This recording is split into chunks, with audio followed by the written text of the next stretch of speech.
ఎవరో వస్తారు, ఏమో చేస్తారు, లేదా ఏమో అద్భుతాలు జరిగిపోతాయి, అప్పుడు నేను హ్యాపీగా ఉంటానంటే అవన్నీ అయ్యేలేదు. ప్రాబ్లమ్స్ ఉన్నాయి, కొన్ని సాడ్ మూమెంట్స్ కూడా చాలానే ఉన్నాయి. అన్నీ కూడా ఫేస్ చేసుకొని నేను ఎట్లా ధైర్యంగా నిలబడాలా, ఎప్పుడు కూడా ఎట్లా హ్యాపీగా ఉండాలా, ఇంకా నేను హ్యాపీగా ఉంటూ నా బిడ్డను కూడా హ్యాపీగానే చూసుకోవాలని అనుకున్నాను. పర్టికులర్గా ఇట్లాంటి వస్తువు ఉంటేనే మనం హ్యాపీగా ఉంటాము, ఇట్లా పర్సన్ మన లైఫ్లో ఉంటేనే మనం హ్యాపీగా ఉంటాము అనేది అయితే తీసేసేలా. సో హలో అండి, welcome back to my YouTube channel. నేను మీ తెలుగమ్మాయి నీలో. ఈరోజు వీడియో వచ్చేసరికి నేను ఎప్పుడు కూడా హ్యాపీగా ఉండేదానికోసం ఏం చేస్తాను అనేది అయితే ఈ వీడియో కొన్ని చిన్న టిప్స్ అనమాట మీ అందరితో షేర్ చేసుకుంటాను. ఇంట్రెస్టింగ్గా ఉంటుంది. సో వీడియో ఎవరు కూడా ఎక్కడ స్కిప్ చేయదు, ఫుల్గా చూడండి. ఫుల్గా చూసేసి మీకు కానీ యూస్ఫుల్ అనిపిస్తే లైక్ చేసేసి షేర్ చేసేసి మన ఛానల్ని సబ్స్క్రైబ్ చేసేసుకోండి. ఎప్పుడు చెప్పేదే చెప్తా అంటాను. అట్లా నాకు కష్టాలు లేవు, బాధలు లేవు అని కాదు. నాకు కష్టాలు ఉన్నాయి, హెల్త్ ప్రాబ్లమ్స్ ఉన్నాయి, కొన్ని సాడ్ మూమెంట్స్ కూడా చాలానే ఉన్నాయి. అన్నీ కూడా ఫేస్ చేసుకొని నేను ఎట్లా ధైర్యంగా నిలబడాలా, ఎప్పుడు కూడా ఎట్లా హ్యాపీగా ఉండాలా, ఇంకా నేను హ్యాపీగా ఉంటూ నా బిడ్డను కూడా హ్యాపీగానే చూసుకోవాలని అనుకున్నాను. సో నేను హ్యాపీగా ఉండేదానికి నేను కొన్ని టిప్స్ అయితే పాటిస్తాను. కొన్ని అలవాట్లు అయితే చేసుకున్నాను, టిప్స్ అని కాదు, నేను కొన్ని అలవాట్లు అయితే చేసుకున్నాను. సో మీతో షేర్ చేస్తే ఎవరికన్నా యూజ్ అవుతుందని చెప్పేసి షేర్ చేస్తాను. ఏం తెలుసా, సో ఏమో అద్భుతాలు జరిగేసిస్తేనే నేను హ్యాపీగా ఉంటాను అట్లా అనుకోకూడదు కదా. ఎలా అంటే అద్భుతాలు ఎప్పుడూ జరగలేదు మనకి. సో మనకు ఉండే దాంట్లోనే మనము హ్యాపీగా ఉండాలా. ఎవరో వస్తారు, ఏమో చేస్తారు, లేదా ఏమో అద్భుతాలు జరిగిపోతాయి, అప్పుడు నేను హ్యాపీగా ఉంటానంటే అవన్నీ అయ్యలేదు. మనకి ఏముందో దాంట్లోనే హ్యాపీగా ఉండాలి. అంటే వాకింగ్ చేసేదో, ఏమైనా డిఫరెంట్ వెరైటీస్ మనం చేసుకుని తినేదే కావచ్చు, లేదా మనకి ఇష్టమైన వాళ్ళకి వండి పెట్టేదే కావచ్చు, ఇంకా ఫ్యామిలీతో టైం స్పెండ్ చేసేది, ఇంకా హస్బెండ్తో కలిసి వాకింగ్ పోయేది, ఇవన్నమాట.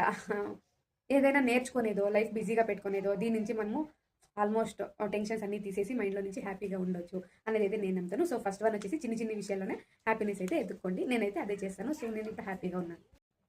సో రెండోది వచ్చేసి ఎదుటి వాళ్ళతో మనం మంచిగా ఉండడం, అంటే మంచిగా మాట్లాడడం, మంచిగా ట్రీట్ చేయడం. దీని నుంచి వాళ్ళు కూడా మనతో మంచిగా ట్రీట్ చేస్తారు కదా, మంచిగా మాట్లాడతారు. కానీ కొంతమంది ఉంటారు, నేను కూడా ఒప్పుకుంటాను, మనం ఎంత మంచిగా ఉన్నా వాళ్ళైతే మారరన్న. మనం మంచిగా ఉండి కూడా మనం మంచిగా మాట్లాడుతూ వాళ్ళకి మంచి చేసినా కూడా వాళ్ళు మనకి చెడు చేస్తూ ఉంటారు, వాళ్ళు మంచి వాళ్ళు కాదు అని మనం అర్థం చేసుకున్నప్పుడు అట్లాంటి వాళ్ళని దూరం పెట్టేసేసి మన లైఫ్ మనం కంటిన్యూ చేసుకుంటూ ఉండాలా. అట్లాంటి వాళ్ళని కేర్ కూడా చేయకూడదు. మూడోది వచ్చేసరికి ప్రాబ్లమ్స్ ఉన్నాయి, మనకి సిచ్యుయేషన్ బాగాలేదు ఇట్లా అనుకునే బదులు మనం యాక్సెప్ట్ చేయాలన్నమాట. ప్రాబ్లమ్స్ ఏమున్నా సరే వాటిని మనం యాక్సెప్ట్ చేసి, అవును ప్రాబ్లం వచ్చింది, దీన్ని ఎట్లా సాల్వ్ చేయాలా, లేదా ఇంకా ప్రాబ్లం రాకుండా మనం ఎట్లా లైఫ్ని లీడ్ చేయాలా అనేది మనం అర్థం చేసుకున్నట్లయితే దాని నుంచి కూడా హ్యాపీగా ఉండొచ్చు. ప్రాబ్లమ్స్ వచ్చేసాయని టెన్షన్ తీసుకునేది, బాధపడేది, దీని నుంచి అయితే యూజ్ లేదు కదా. సో ఏం ప్రాబ్లం వచ్చినా నేను ఫేస్ చేస్తాను, ఫేస్ చేయాలా, ఎట్లా ఫేస్ చేస్తే ఈ ప్రాబ్లం సాల్వ్ అవుతుంది అనే మైండ్ సెట్ అయితే పెంచుకోండి. డెఫినెట్గా ఈ అలవాటు ఒకటి చాలా బాగా హెల్ప్ అవుతుంది. ఎలా అంటే ప్రాబ్లమ్స్ అనేవి వస్తూ అంటే పోతా ఉంటాయి కదా, ఆ టైంలో మనం చాలా స్ట్రాంగ్గా ఉండాలా. ప్రాబ్లమ్స్ని, సిచ్యుయేషన్ని మనం ఫేస్ చేసే అట్లాంటి మనస్తత్వం అయితే మనం పెంచుకోవాలన్నమాట. నేను ఎప్పుడు కూడా అదే చేశాను. ప్రాబ్లమ్స్ వచ్చినప్పుడు అంతా బాధపడలేదు, ధైర్యంగానే ఉంటాను. నేను ఎట్లా ఉంటే నన్ను చూసుకొని నా కూతురు కూడా అట్లే పెరుగుతుంది కదా, అదన్నమాట. అది మైండ్లో బాగా ఫిక్స్ అయిందన్నమాట. సో స్ట్రాంగ్గా ఉండాలా, ఏం ప్రాబ్లం వచ్చినా కూడా ఫేస్ చేయాలా. ఇట్లా మైండ్ సెట్ అలవాటు చేసుకునే దాని నుంచి కూడా మనం హ్యాపీగా ఉండొచ్చు. సో ట్రై చేసి చూడండి. ఫోర్త్ వన్ వచ్చేసి don't jealous and don't compare. మనము వేరే వాళ్ళని చూసి జెలస్ పడేది అంటే కుళ్ళుకునేది, లేదంటే కంపేర్ చేసుకునేది. ఫస్ట్ ఆఫ్ ఆల్ ఇది చాలా చెడ్డ అలవాటు. వాళ్ళు అట్లుండారు, మనం ఇట్లున్నాము, వాళ్ళకి అది ఉంది, మనకి ఇది లేదే, ఇట్లా కంపారిజన్ అయితే అస్సలు చేసుకోవద్దు. దీని నుంచే అర్థం తలనొప్పి స్టార్ట్ అవుతుంది. దీని నుంచే మన హెల్త్, ఇంకా మన మైండ్ సెట్ అన్నీ కూడా మారిపోతాయి. ఇది మంచిది కూడా కాదు. సో ఎవరితో కూడా కంపేర్ చేసుకోకుండా, ఇప్పుడు మన ముందే ఎవరైనా ఒకరు బాగున్నారు, వాళ్ళు కొంచెం సక్సెస్ అయినారు లైఫ్లో అంటే వాళ్ళని చూసి ఇన్స్పైర్ అయ్యేదో, వాళ్ళు ఎట్లా లైఫ్లో సక్సెస్ అయ్యారు అని చూసుకునేదో, గుర్తు చేసుకునేదో, లేదంటే వాళ్ళు ఎట్లా లైఫ్లో సక్సెస్ అయ్యారు అనేది మనం కూడా వాళ్ళ నుంచి నేర్చుకున్నట్లయితే మనకు కూడా మన లైఫ్లో ఈ అలవాట్లన్నీ కూడా ఉపయోగపడతాయి కదా. సో ఎవరిని కూడా చూసి మనము వేరే వాళ్ళని చూసి జెలస్ అయ్యేదాని నుంచి, కుళ్ళుకునేదాని నుంచి మనకే నెగిటివ్ అన్నమాట. మన మైండ్ సెట్లో నెగటివ్ ఆలోచనలు అనేవి వచ్చేస్తాయి. అది అసలు మంచిది కాదు. మనం నెగటివ్గా ఆలోచిస్తే మన లైఫ్ కూడా డెఫినెట్గా నెగటివ్గానే ఉంటుంది. సో పాజిటివ్ థాట్స్తో, పాజిటివ్ థింగ్స్తో మన లైఫ్ అయితే ఉండాలి. సో దాని నుంచి లైఫ్ హ్యాపీగా కంటిన్యూ అవుతుంది. కాబట్టి ఎవరిని చూసి జెలస్ పడొద్దండి, కుళ్ళుకోవద్దండి వాళ్ళు అట్లుండారు అని. ఆల్మోస్ట్ ఫస్ట్ ఆఫ్ ఆల్ మీరు మీ టైం అనేది ఇవ్వద్దండి వేరే వాళ్ళ లైఫ్ గురించి తెలుసుకోనికి. వాళ్ళ గురించి మనం మాట్లాడేకి ఇవన్నీ మనం టైం అనేది పెట్టుకోకూడదు. మన లైఫ్ ఎట్లా బిజీగా ఉండాలంటే వేరే వాళ్ళ గురించి ఆలోచించేకి కూడా మనకు ఫ్రీ ఉండకూడదు. అంత బిజీగా అయితే ఉండేసిస్తే మనము వేరే వాళ్ళ గురించి పట్టించుకోము కదా. మన లైఫ్ మనం చూసుకుంటూ హ్యాపీగా లైఫ్ అయితే కంటిన్యూ చేయొచ్చు. ఇంకా కంపేర్ చేసుకోవద్దండి, వేరే వాళ్ళని చూసి కుళ్ళుకోవద్దండి. ఇది ఒక చిన్న టిప్ అనమాట. నేను ఈ మధ్యన అలవాటు చేసుకున్నాను. ఇది వేరే వాళ్ళని చూసేది, వాళ్ళతో కంపేర్ చేసుకునేది, వాళ్ళని చూసి కుళ్ళుకునేది, ఇవైతే 100% మన నుంచి దూరంగా ఉండాలి. ఇట్లా అలవాట్లు మనం ఏం చేసామో మన పిల్లలు కూడా అదే నేర్చుకుంటారు కదా.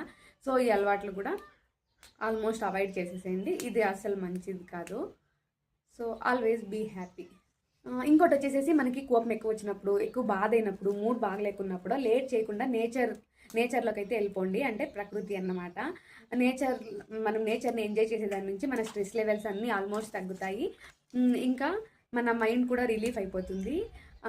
మనలో నెగటివ్ ఆలోచనలు అనేవి ఆల్మోస్ట్ రాకుండా ఉంటాయి. అంటే మన ఇంటి దగ్గర ఉండే పార్కులు ఉంటాయి కదా, చెట్లు ఎక్కువగా ఉంటాయి. సో అట్లాంటి పార్క్ పోయేదో, లేదు అంటే ఏదైనా టెంపుల్స్, లేదంటే పొలాలు ఉంటాయి కదా, అట్లా ప్లేస్కి అంతా పోతే, చెరువులు, బీచెస్, ఇట్లా ప్లేస్కి అంతా పోయేదాని నుంచి కూడా మనము హ్యాపీగా ఉండొచ్చు. చాలా వరకు మైండ్ అనేది స్ట్రెస్ రిలీఫ్ అవుతుంది. సో ట్రై చేయండి ఎవరన్నా. నేను ఎక్కువ ఏమీ చేయను, బయటకు వెళ్ళిపోతాను. వెదర్ చల్లగా ఉంది అంటే, లేదా ఈవినింగ్ టైమ్స్లో బాగా వాకింగ్ చేస్తాను అనమాట. చల్లగాల్లో వాకింగ్ చేసేదాని నుంచి నాకైతే చాలా వరకు మైండ్ రిలీఫ్ అవుతుంది. సో ఇది ఒక ట్రై చేయండి, ఎప్పుడు కూడా హ్యాపీగా ఉండాలనుకుంటే. ఇంకోటి మీరు ఎప్పుడైనా అబ్జర్వ్ చేసినారా, మన ఇల్లు, మన చుట్టూ ప్లేస్ నీట్గా ఉంటే మన మైండ్ ఎంత ఫ్రీగా ఉంటుంది. అదే యాడ వస్తువులు ఆడే ఉండి కసువు నూకుండా, ఇల్లు తుడుచుకోకుండా ఉంటే, లేదా కిచెన్ కూడా మీరు అబ్జర్వ్ చేసి ఉండొచ్చు, ఏదైనా సరే క్లీన్గా ఉంటే మన మైండ్ కూడా అంత ఫ్రెష్గా ఉంటుంది. సో ఎప్పుడు కూడా ఇల్లు, మన చుట్టూ ప్లేస్, మన రూము, ఇంకా మనం నీట్గా ఉంటేనే మన చుట్టూ ప్లేస్ కూడా నీట్గా ఉంటుంది. ఇది ఒకటి బాగా అలవాటు చేసుకోండి, ఎప్పుడు నీట్గా ఉండేది. ఇంకా మన చుట్టూ ప్లేసెస్, మన సరౌండింగ్స్ కూడా నీట్గా పెట్టుకునే దాని నుంచి కూడా మనమైతే హ్యాపీగా ఉండొచ్చు. నేనైతే అంతే, చాలా వరకు ఇల్లుని ఆల్మోస్ట్ ఎప్పుడు కూడా క్లీన్గా పెట్టుకునేదానికి ట్రై చేస్తాను. దీని నుంచి హెల్త్ బెనిఫిట్స్ కూడా ఉన్నాయి. ఇంకా మెంటల్ స్ట్రెస్ కూడా తగ్గుతుంది.